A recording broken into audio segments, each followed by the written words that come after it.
Bonjour à tous. On ne s'en rend plus compte, mais aujourd'hui notre vie est constellée de sonneries. Tantôt des sonneries légères, comme celles qui vous réveillent le matin, si tant est que vous n'êtes pas chez iPhone. Des sonneries un peu plus alarmantes, mais néanmoins classiques, comme votre four qui bip pour vous dire que votre plat est trop cuit ou qu'il va bientôt finir carbonisé. Mais il existe encore le genre d'alarme où lorsqu'on les entend, le sang nous glace. Ça peut être celle de Siren Head, qui est tirée d'une vraie sirène,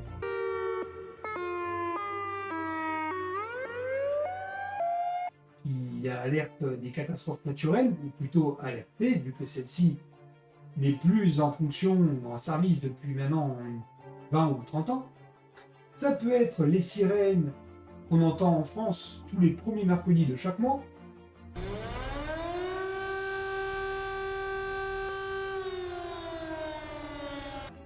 Mais parmi toutes les sirènes, il y en a une qui annonce un danger imminent. Cette sirène a traumatisé 2 générations entières. 2 générations sur le champ de bataille. Imaginez-vous, fraîchement débarqué en Normandie, après l'opération Overlord, en train de faire les comptes sur la plage, quand tout à coup, vous entendez ça.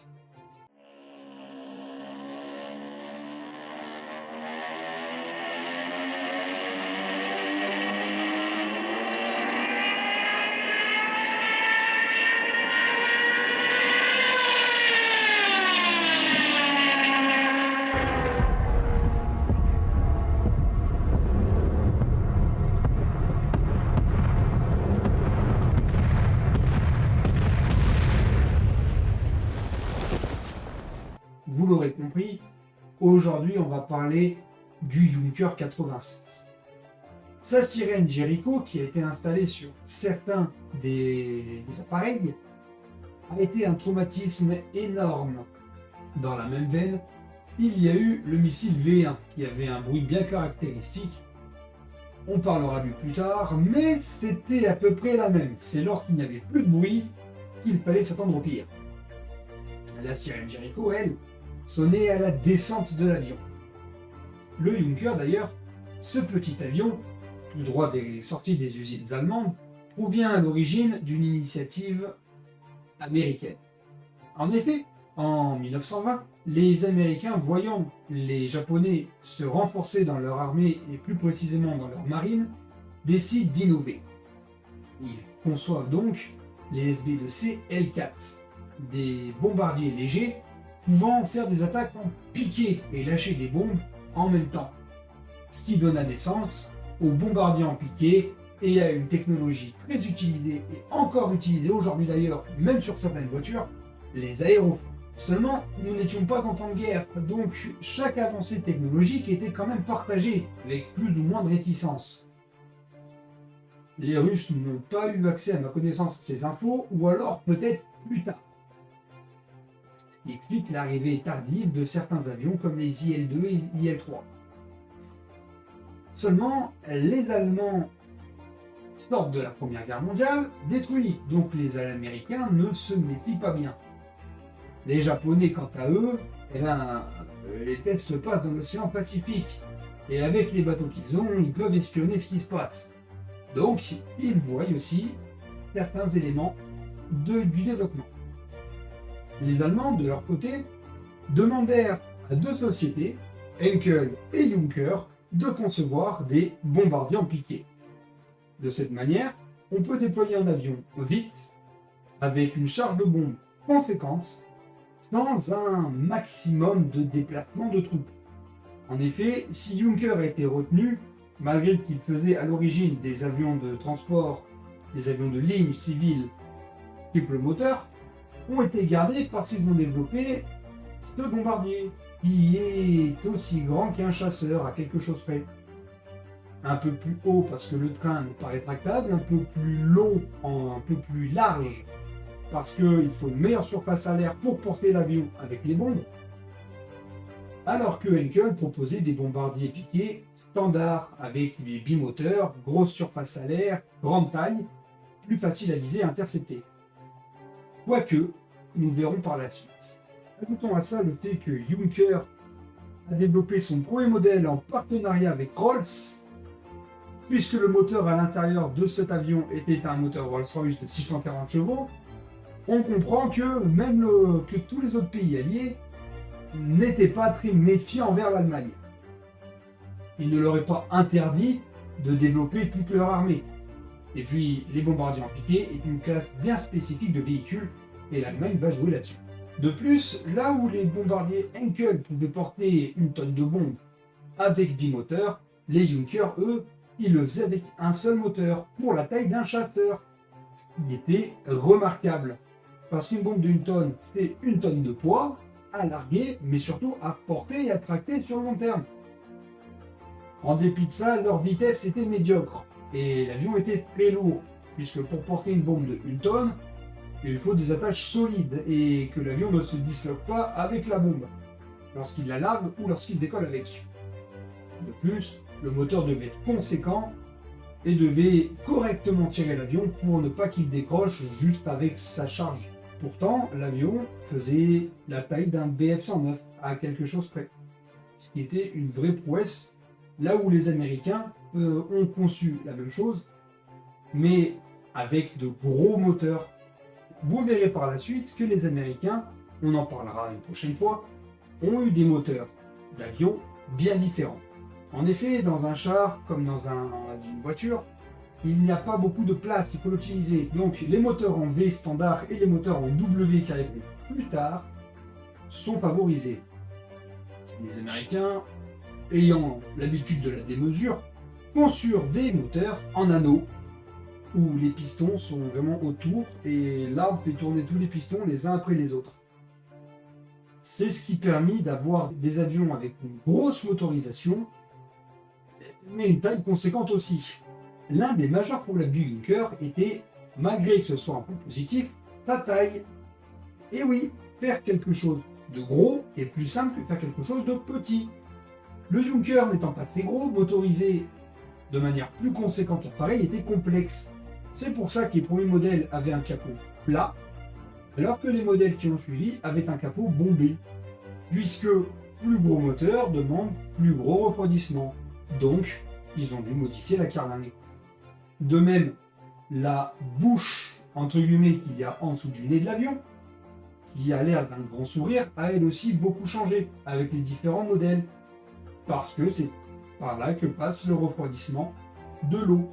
Mais pour que vous compreniez rapidement à quel point les Junkers étaient efficaces, il suffit de voir dans les films que l'on sort aujourd'hui au cinéma ou même avant, les principaux bombardiers qu'on voit, ce sont des Junkers. Parce que ces avions ont marqué leur époque. De par leur capacité de déploiement ultra rapide et leur contrôle aérien dit total, ils ont une puissance de frappe incroyable. Étant petits, ils peuvent voler à basse altitude afin de bombarder bien plus efficacement avec une bien plus grande précision que des bombardiers bien plus gros qui, à basse altitude, va se rabattre comme des mouches. Avec un support aérien de Bf-109 ou de Fokker-Wulf, et les rois du ciel durant cette époque, qui changea radicalement avec la bataille d'Angleterre. Les Spitfire avaient une maniabilité bien supérieure à leurs homologues allemands, les Bf-109, qui faisaient qu'ils se faisaient la paix la gueule. Quand bien même leur armement était plus léger, ils étaient en beaucoup plus grand nombre. Certains Spitfire arrivaient à aligner 12 mitrailleuses de 7.7, autrement dit de petit calibre, mais en grand nombre, ce qui ne faisait que découper les ennemis. Là où les Bf-109 se basaient plus sur des canons de 20 mm, de 15 ou de 13, des calibres plus importants avec plus de charges explosives dans leurs obus, ce qui permettait de détruire avec peu de munitions un appareil. Deux stratégies différentes qui s'équivalent, seulement la maniabilité des Spitfire leur faisait prendre l'avantage. Et malheureusement, les Junkers étant très peu maniables, en dépit de leur taille de chasseur, puisque plus lourd, plus rigide, et surtout armés d'une bombe d'une tonne qui les tire vers le bas, c'est une boucherie. Lorsque les Alliés purent faire des aérodromes sur la France, eh ben, les Junkers ne volaient plus beaucoup. Ils décollèrent majoritairement de nuit ou sur le front de l'Est. Puisque sur le front de l'Est, les avions étaient maniables, mais autant qu'un Bf-109 à peu près. Ce qui leur permettait de tenir tête aux chasseurs. Et c'est d'ailleurs sur le front de l'Est qu'on vit apparaître un Junker armé de canons de 47 mm sous les ailes, pour faire office d'anti-char. Puisque les T-34 étaient un carnage, on en a déjà parlé du T-34 dans cette vidéo. Je vous invite à aller le voir, vous avez à peu près tout le développement et l'idée de conception du char et de son évolution. Et vous comprendrez pourquoi est-ce que ce char était tant redouté et a même été surnommé de tous les côtés le meilleur char de la guerre. Mais revenons-en à notre Junker. Un pilote nommé Hans-Ulrich Rudek, pardon pour la prononciation, a abattu plus de 500 véhicules sur le front de l'Est avec ce fameux Junker au canon 47 mm. Et c'était, mon Dieu, pas facile. Puisque quand l'avion descendait, il fallait pouvoir le redresser, le bousin. L'avion avait beau avoir des aérofreins pour ralentir sa chute afin de garder une maniabilité, sans le système, puisqu'il y avait un système de pilote automatique afin de redresser l'appareil lors du piqué, certains se seraient très probablement écrasés au sol. En effet, descendre de très haute vitesse en piqué, là on se prend des jets dans la gueule. Pour vous simuler, un G c'est la vitesse normale qu'on a aujourd'hui sur la planète Terre quand on ne bouge pas, la vitesse normale, face au référentiel terrestre. 2G c'est se prendre 2 fois son poids dans la tête. Quand vous accélérez en voiture et que vous êtes plaqué au siège, vous prenez une quantité de G qui vous plaque au siège. Il n'est pas très haute. En avion, on peut facilement prendre 4 à 5 voire 6 G sur un virage trop sec ou une descente beaucoup trop forte. Ce qui, pour des personnes non entraînées, peut être la cause d'évanouissement. Legs tight, breath, pull back. Hold in, you're on top, breathe. Drop the shoulders, keep the chest relaxed, breathe. Press out with the abs, clench the glutes, breathe. Make sure you're getting enough air back in, breathe. Drop those shoulders, squeeze the abs and glutes. Breathe. Max intensity out of that lower body. Breathe. You're almost there. And terminate, terminate, terminate. Hold the strain, hold the strain. And relax. All right, we got you coming to a stop. On parlera une prochaine fois d'un anglais, pilote de Spitfire, qui prenait des virages si serrés que personne ne pouvait le suivre, comme ses homologues anglais, dans les mêmes avions. Là où certains avions comme les Spitfire pouvaient atteindre comme entre les 400 et les 500 km/h, les Junkers, eux, plafonnaient autour des 350-400 km/h avec la charge.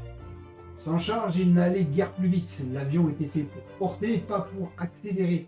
Ce qui fait que sans défense, hormis le mitrailleur de queue et les quelques mitrailleuses qu'il y avait dans le nez, l'avion était seul. Même s'il volait en squad, c'était très compliqué pour des bombardiers de se défendre, que ce soit des Junkers comme des plus gros bombardiers. Et ça, c'était valable pour toutes les nations. Les vagues de B-17 se faisaient découper par les Bf-109, justement parce que, étant en formation, lorsque les Bf-109 passaient entre les bombardiers, les mitrailleurs hésitaient à tirer de peur de toucher leurs camarades. Et c'est valable également pour les Junkers. Déjà que les avions n'étaient pas très maniables, si en plus ton pote qui est à côté te tire une balle dans l'aile, même s'il touche rien de critique, une balle dans l'aile c'est un passage d'air. Un passage d'air c'est moins de portance. Et moins de portance c'est à la longue un crash assuré. Il y a dans un film un passage que j'aime bien, où on apprend que le débarquement commence en Normandie et où le haut commandement allemand demande à une escadrille de Bf-109 d'aller attaquer la plage pour la défendre. Et dans ce film, on nous montre bien que c'est pas possible, que les deux pilotes y vont, mais que ce sera leur dernier voyage et ils le savent. Ja, warte mal, was ist denn nun schon wieder los? Du hör mal genau zu, Pitz. Die Invasion hat begonnen. Ja, die Invasion. Muss sofort zum Einsatz. Moment, verflucht nochmal. Wenn es dir nicht zu viel Mühe macht, dann sei vielleicht noch so freundlich und sag mir wenigstens, wo diese Invasion stattfindet. Was, Normandie? Normandie? Das ist ja sehr erfreulich. Ich bedanke mich sehr, mein lieber Hans. Dann sind wir einfach endgültig im Arsch. Wiedersehen. Das ist leider immer schwieriger, in dieser Gegend mal richtig auszuschlafen. Ich glaube nicht, dass wir zurückkommen. Bernhard. Cette image représente bien l'état de la Luftwaffe, donc l'armée de l'air allemande de l'époque, lors du débarquement. Déjà en grand mal avec les différentes tentatives de bombarder Londres avec les avions allemands, il ne leur restait plus grand chose. Entre les bombardements alliés qui détruisaient les airfields, les bateaux qui interceptaient les Allemands qui essayaient d'aller bombarder Londres, la Luftwaffe était pas dans sa meilleure configuration. Bien que quelques temps après, les Messerschmitt 262 arrivèrent, il fut trop tard pour eux. Ça avait beau être les premiers jets avec un armement vraiment conséquent, c'était encore malgré tout des prototypes, bien que fonctionnels 75% du temps. Nos chers petits Stuka, donc, ces bombardiers en piqué en allemand Sturmkampflöfle, bref, signifie bombardier en piqué, tout simplement. Stur, chute, Kampf, combat, et Flugzeug, avion. Excusez-moi pour mon superbe accent, je ne suis pas très bon en allemand. Ce terme fut simplifié par le terme Stuka, qui expliquait donc le nom donné à tous ces avions, les Stuka, les Ju-87 Stuka. Les Stuka servirent aussi dans la guerre civile espagnole, où l'un d'eux a été envoyé par bateau, débarqué, a participé au combat, dans le plus grand des secrets, et est reparti en vol jusqu'en Allemagne, lorsque il y a eu besoin de lui ailleurs. Les Italiens ont reçu quelques Stuka, mais à la fin de la Deuxième Guerre mondiale, ceux-ci étaient largement déclassés, et le dernier Stuka a volé officiellement en opération en 1946. Cet avion, qui pourtant ne paye pas de mine, a marqué 2 générations de par sa pression morale exercée par sa sirène Jericho, mais également par sa vitesse de déploiement, son défaut étant d'être trop peu maniable. J'espère que cette vidéo vous a plu. Si vous avez des questions, posez-les en commentaire, j'essaierai d'y répondre de la meilleure des manières. Si vous avez un sujet à proposer, en commentaire également. Et le mois prochain, je ne sais pas encore de quoi on va discuter. Mais je vais trouver rapidement et ce sera peut-être d'une personnalité pour changer. Un petit monsieur. À la prochaine!